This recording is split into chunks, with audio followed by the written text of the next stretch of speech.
unga nyororo kwa ugali moto yetu kwa masongo. Basi unga ni gani? Niambie ni gani? Unga ni gani? Kama Zura Mimi ni Bahati. Walinijua kama mtoto wa mama. Siku hizi wananiita mtoto wa Kafagara. Ni unga nyororo, nyeupe, inanukia na inapatikana kote nchini.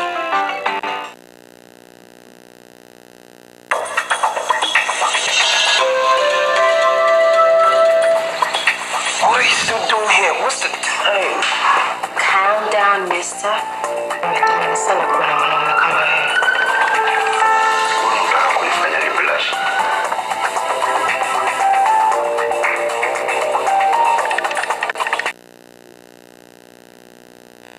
I'm growing up, I'm growing into every moment. So Nurture the moment. Minute Maid Nutri Defenses, fortified with vitamin E and zinc to help improve your defense system.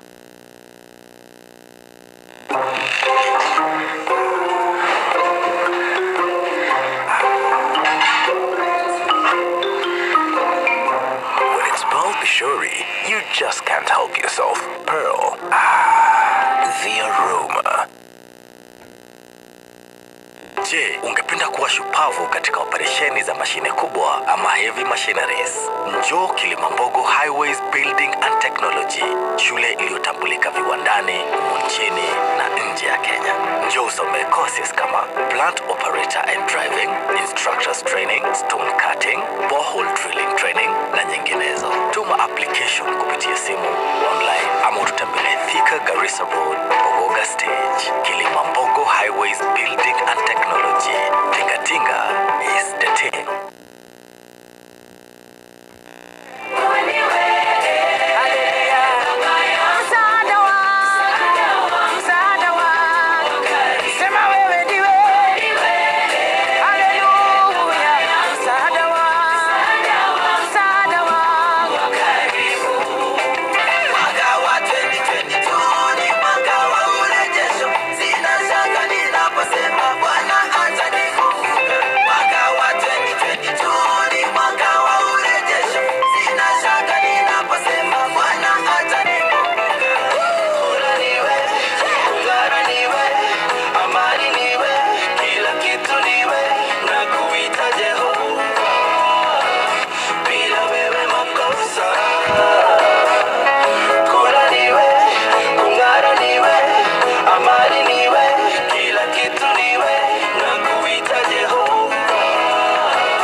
Tonight,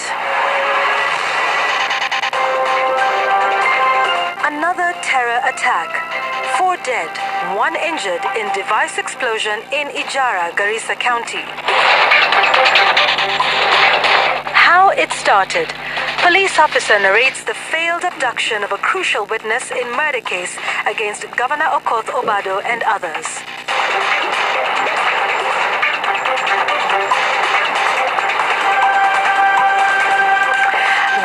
It's the 10th day of February 2022. Thank you for joining us on the program tonight. Much to get into. Obviously, the top stories of the day tonight. Also, my explainer. It's all about the elections amendment or proposals to amend the elections law in Kenya. That is causing quite a bit of heat, particularly on whether we will have live streaming of the results. Remember the famous board that is at the Bomas of Kenya on election night? Well, what are those proposals? What are they seeking to cure? And if they go through, how then will they change the election process? That is on my explainer tonight here on the program. But also later on, the rest of the gang will be joining me for our discussion on the week's latest and biggest events. It is sharp analysis with history, with context, with numbers, with statistics, in a way only we can here on the program. So that is coming up a little later on. But first, let me update you with everything that's made headlines tonight.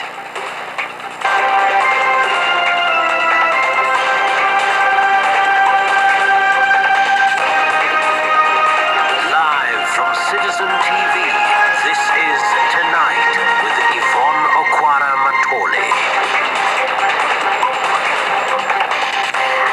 Wilson Mushara is our sign language interpreter. We start off our bulletin tonight with news that 4 family members died early Thursday afternoon after the vehicle they were traveling in overran an improvised explosive device. A 5th person, the driver of the vehicle, is admitted in critical condition at Hulugo Sub-County Hospital. Now, the group of 5 were traveling from Garissa to Hulugo for a family visit when the incident occurred at Degega area on the Sangailu-Hulugo Road. 2 of the victims are said to be Garissa County employees, with one among them a water services engineer. Transport activities along the road have been paralyzed since the attack, which happened between noon and 1 p.m.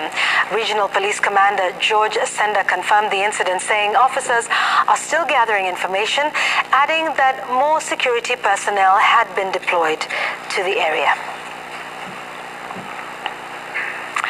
Over now to the Sharon Otieno murder case, where 3 witnesses told the court on Thursday how they received and treated a protected witness who was abducted together with Sharon Otieno on the night the Rongo University student was murdered.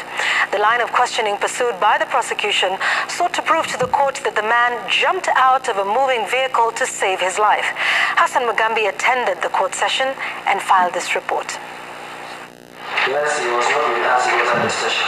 The Sharon Otieno murder trial, in which Migori Governor Okoth Obado, his assistant Michael Oyamo, and clerk Caspar Obiero stand accused of planning and executing Rongo University student Sharon Otieno's murder, went on Thursday, with 3 witnesses taking to the stand. In a nutshell, you confirm, at the time you filled in this P3.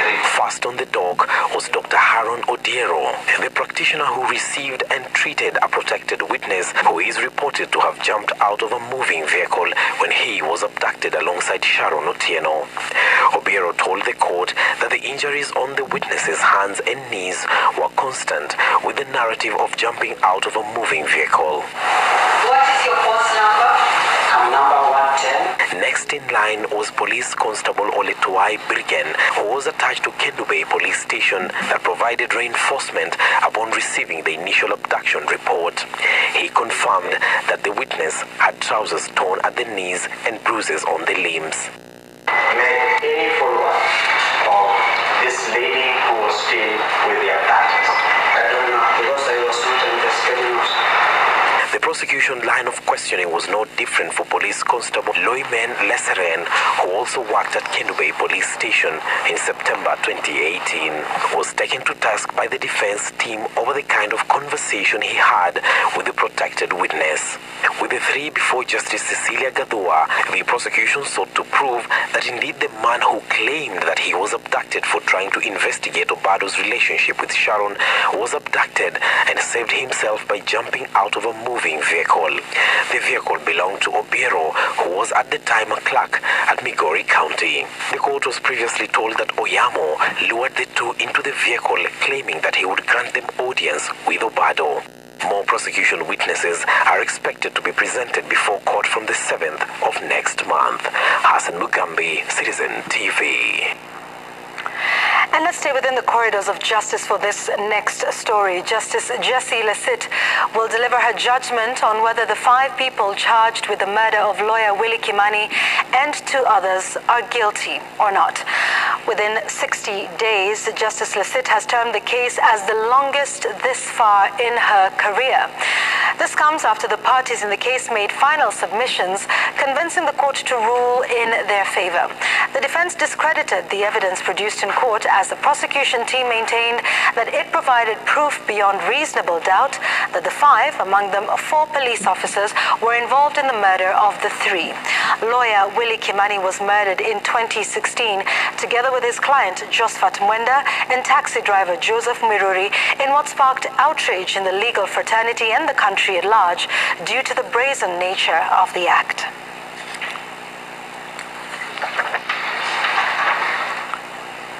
All right, let's update you with the latest on the campaign trail. Azimio leaders took their campaigns to the doorstep of ANC leader Musalia Mudavadi with rallies in Vihiga County, where Mudavadi was accused of attempting to auction the Luhya community for personal gain. The leaders, led by Mombasa Governor Ali Hassan Joho, told residents of Western Kenya region to steer clear of Deputy President William Ruto's Kenya Kwanza alliance, which they termed, quote, a union of greed and deceit. Stephen Leto reports.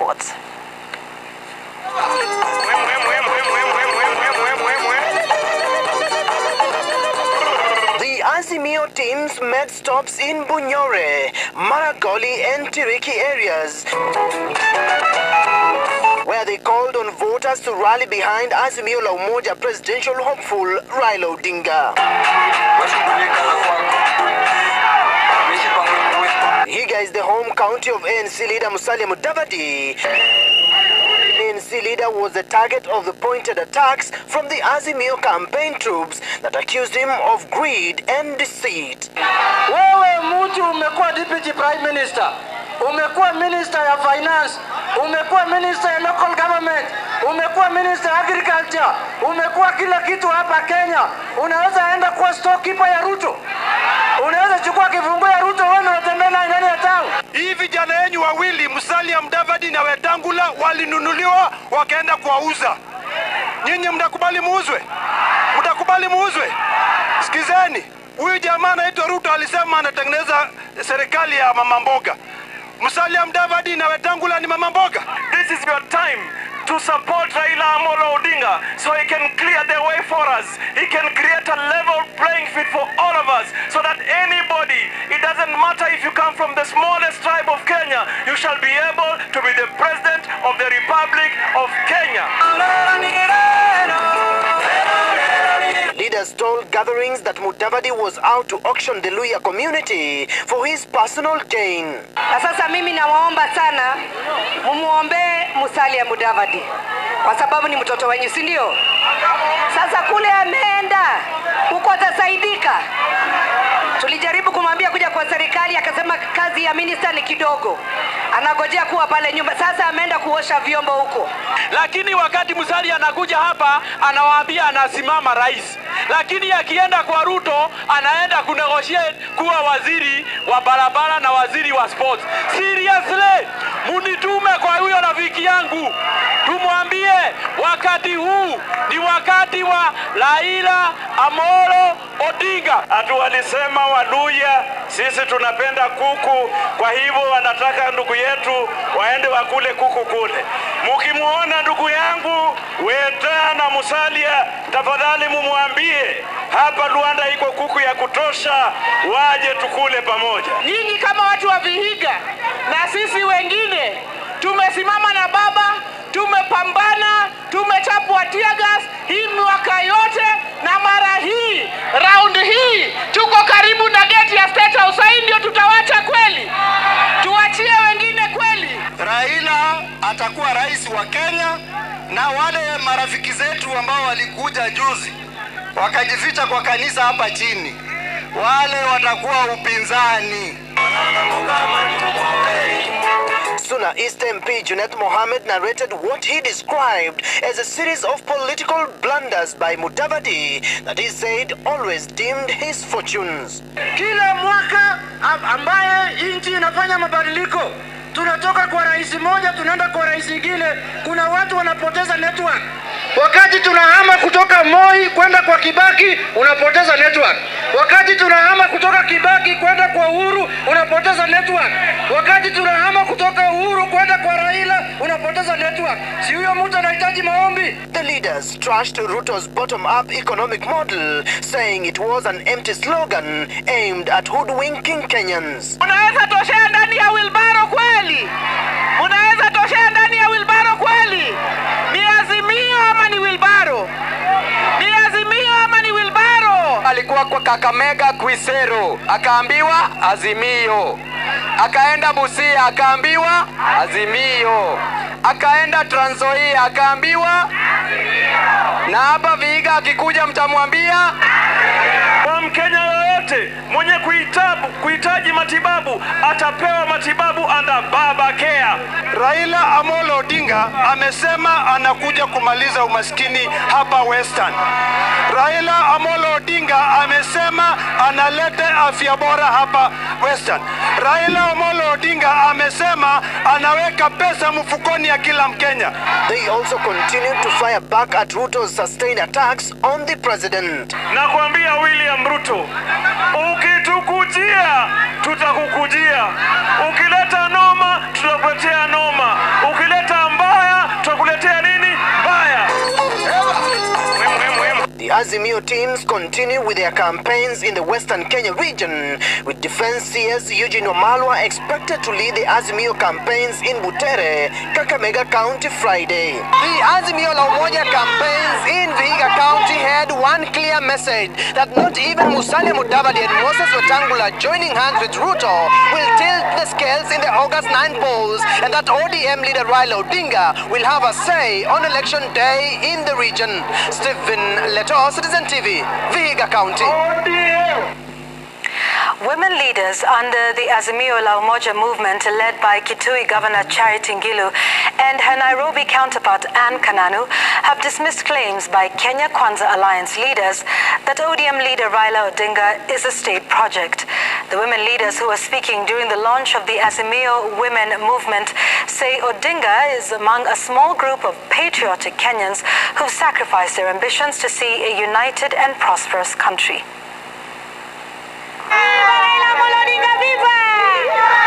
With the campaigns for the general elections hitting fever pitch in the country, women leaders have not been left behind. Baba hoye!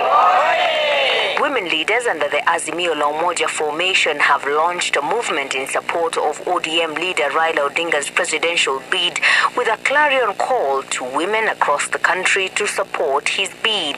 That our movement has found a partner in a man who has stood with Kenyan women, our patron and our presidential candidate, Right Honorable Raila Amolo Odinga. Our main agenda today is to speak in one voice and declare our total unwavering support to our presidential candidate, the fifth, Raila Amolo Odinga. The leaders castigating those claiming that Odinga is a state project. Since the handshake, who is a project of who? Kama si watu wa ODM, tungepitisha kitu kwa bunge? Tungepitisha kitu kwa bunge kama sio wa bunge? So let me ask you, if you are to ask about being a project, isn't it Raila who has come to help us as government project? Sasa tuko hapa. Na wale wamesema baba ni project, tunawaambia baba ni project ya wamama na Wakenya. Waambiwe baba sio project ya Uhuru Kenyatta. Baba ni project yetu sisi wakina mama wa Kenya. According to the women leaders, the 10-point agenda under the leadership of Raila Odinga will address issues of gender equity, water provision, women empowerment, and economic empowerment. Baba's vision of rolling out a social protection program to deliver 6,000 shillings per month to 2 million most needy families speaks to the needs of our mothers across the country.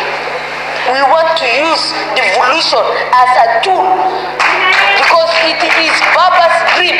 I have been in one of the framers of the Constitution 2010, and we know what Baba told us. I was there, and Baba told us go and fight for devolution.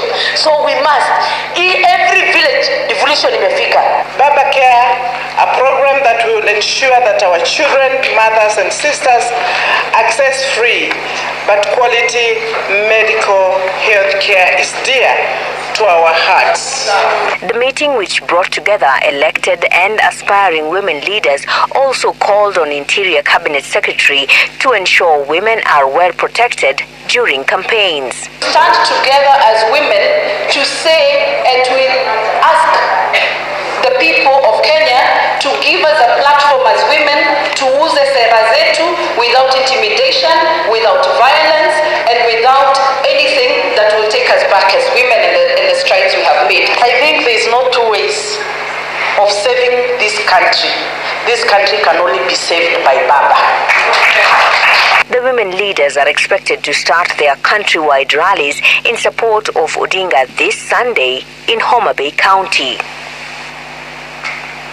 That story was produced by Njoroge Gatete. Now, President Uhuru Kenyatta, meanwhile, has called on political leaders across the country not to allow political competition to undermine peace and security. He says leaders must be at the forefront in fostering unity and harmonious coexistence among the citizens during this election period. President Kenyatta, who spoke at State House when he hosted leaders from Marsabit County, said political differences should be settled amicably.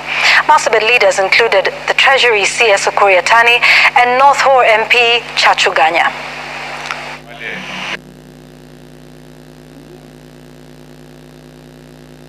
Mimi nimeshindana kisiasa na Raila, right? Lakini choice ni ya kiongozi.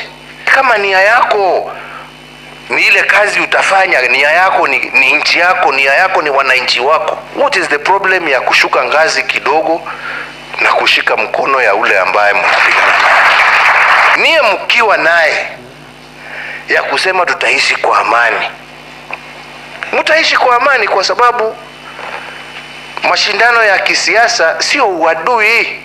Maendeleo mengi umetufanyia rais wetu, tunakushukuru sana.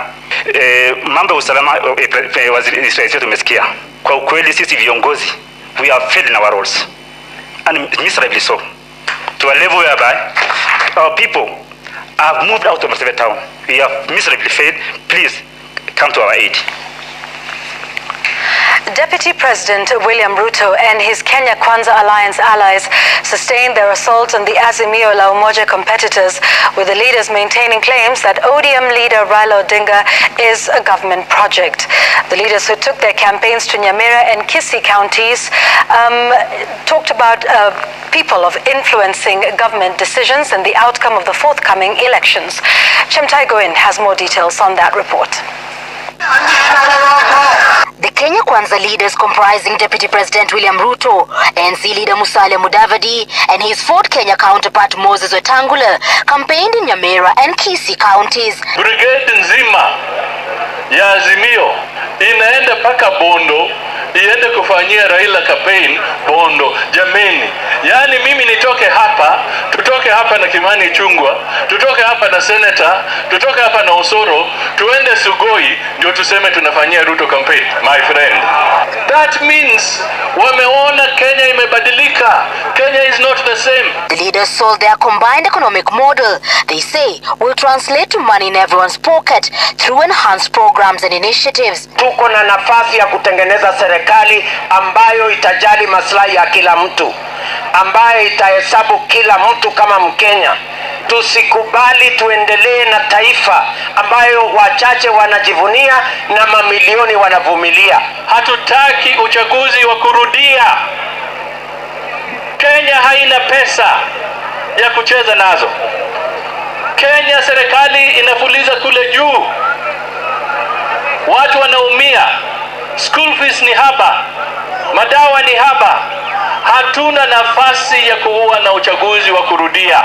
IEBC ya Wafula Chebukati, live to your oath of office and deliver to Kenyans a free, fair, verifiable election. Ili kila mtu ajue kura yake ina maana, kwa sababu inaenda kubadilisha Kenya yetu. The Kenya Kwanza principles claiming ODM leader Raila Odinga is being propped up by influential individuals to protect their interests. We are telling our competitors, please stop hiding behind your puppet. Please get out of that place and come and compete with us. You know, ama namna gani? We are not going to allow you to install a puppet who is going to look after your interests. Hawa jamaa wanataka Uhuru azidi kukuwa patron, alafu yeye ashike remote, na sasa atakuwa kufinya tu remote. Raila anaenda hivi, anaenda hivi. Deputy wake anaenda hivi, anaenda hivi. Na yeye anakaa pale, anafinya remote. Nyinyi mnataka serikali ya remote control? Na tunamuomba na kumshauri Rais Uhuru Kenyatta aige mfano wa Rais Kibaki ambaye alituongoza miaka 10 na akaondoka polepole akaenda kustaafu na heshima yake. Kibaki hakujaribu kushurutisha Wakenya kupigia mtu yeyote kura. NC leader Musalia Mudavadi also took on his former partners in the One Kenya Alliance for walking out on his recent party function at the Bomas of Kenya. Na walipotoroka nikajua earthquake imefanya nini? Imeanza. Sasa earthquake imeshika Kenya. Na hii earthquake tunataka isambae kwa sababu saa zingine unahitaji earthquake ndio utoe wale wajanja pangoni watoke kule kwa mashimo ili sasa Kenya iwe sawa. Lazima upige kura mahali ambapo mtoto wako atapata ajira. Upige kura ukijua nani yako na mpango ya biashara yangu kuinuka kutoka chini kwenda juu. Upige kura ukijua ni nani yako na mpango ya kilimo ambayo biashara yangu ya kilimo itainuka. The campaign caravan moves to Nakuru County Friday, where Kenya Kwanza held its first joint rally after formalizing its political union. Chemutai Goin, Citizen TV, and Tagyo Green Stadium, Kisii County. Education Cabinet Secretary Professor George Magoha says politicians suggesting that the competency-based curriculum should be recalled after the general election are mistaken and ill-intentioned against the more than 6 million children under the system. Now, for weeks now, Ford Kenya and ANC parties have proposed scrapping the system should the DP Ruto-led Kenya Kwanza Alliance win the presidential election in August. But just what is at stake and what makes CBC an election issue? Sam Gituku reports. Education CS Professor George Magoha has been inspecting ongoing construction of new classrooms that should accommodate the first class of junior secondary in January 2023.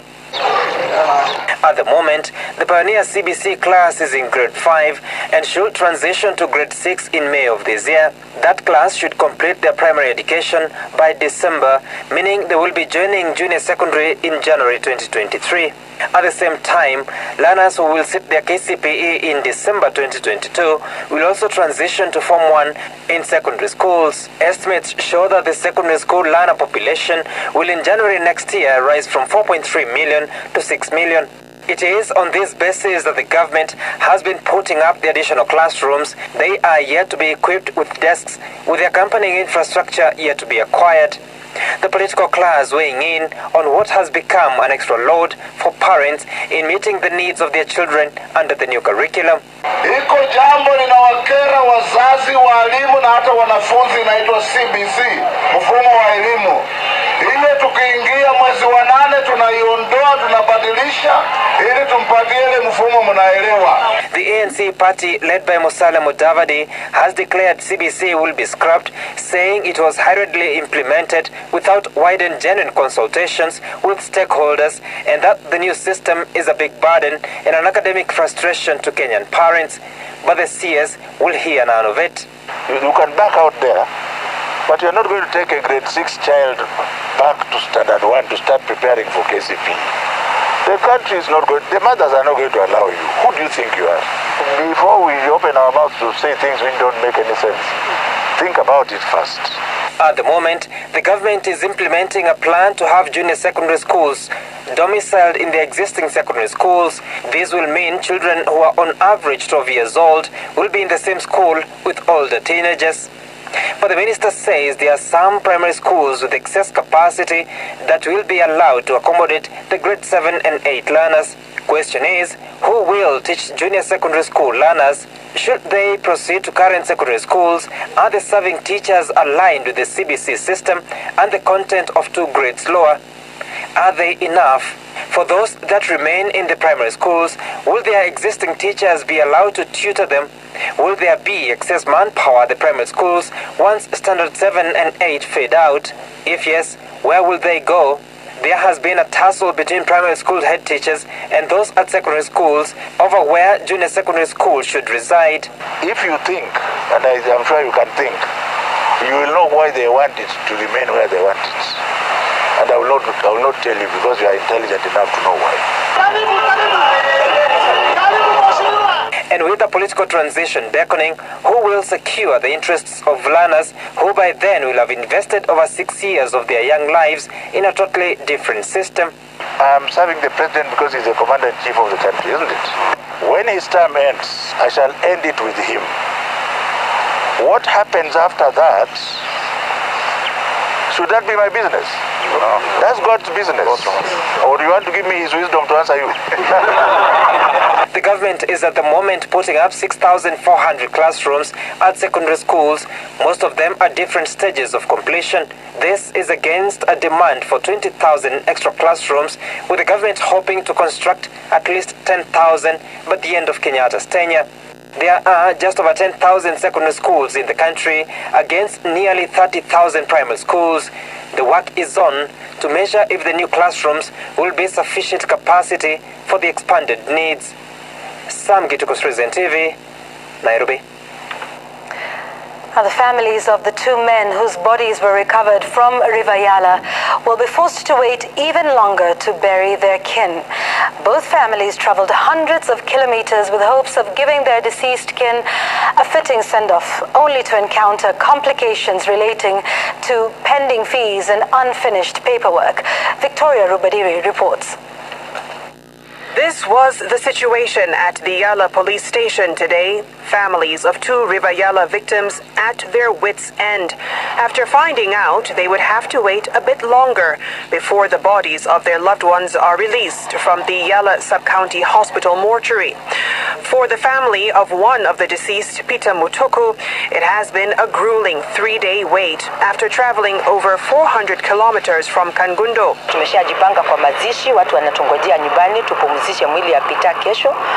Kwa hivyo ile yetu tu kuomba tu Mungu atusaidiwe tu tupate mwili tuende tupate kupumzisha mtoto wetu apumzike kwa salama. The biggest hurdle is a requirement for approval from DCI to release the body. A similar predicament the family of Philemon Cheriot find themselves in. Bado tunangoja wawasilishe ripoti kwa wenye wanafuatilia. Sasa hivyo tunangoja ile pesa ambayo inahitajika pale mortuary. We were expecting the government to waive, but now we are told to pay for almost everything here, so we are also stranded here. Peter Mutuku is expected to be buried at his Kangundo home in Machakos County on Friday, while Philemon Cheriot's funeral has been set for Saturday. Philemon and Peter's bodies were two among more than 20 found in the River Yala. The shocking discoveries raising questions on what led to the deaths of the individuals, many of whom are yet to be identified. Victoria Rubadiri, Citizen TV. It's time for our first commercial break here on the program, but my explainer is coming up, and here's what it's about.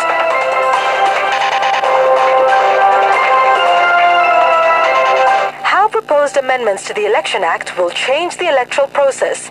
That's coming up on the explainer after this break.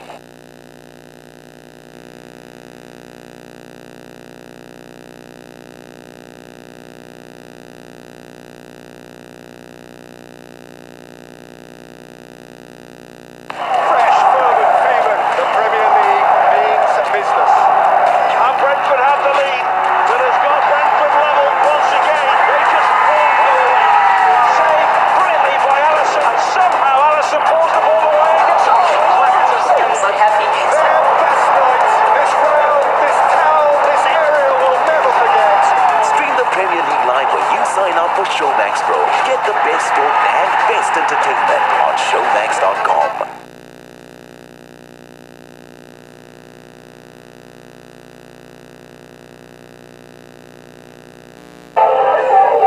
Masalam jambo.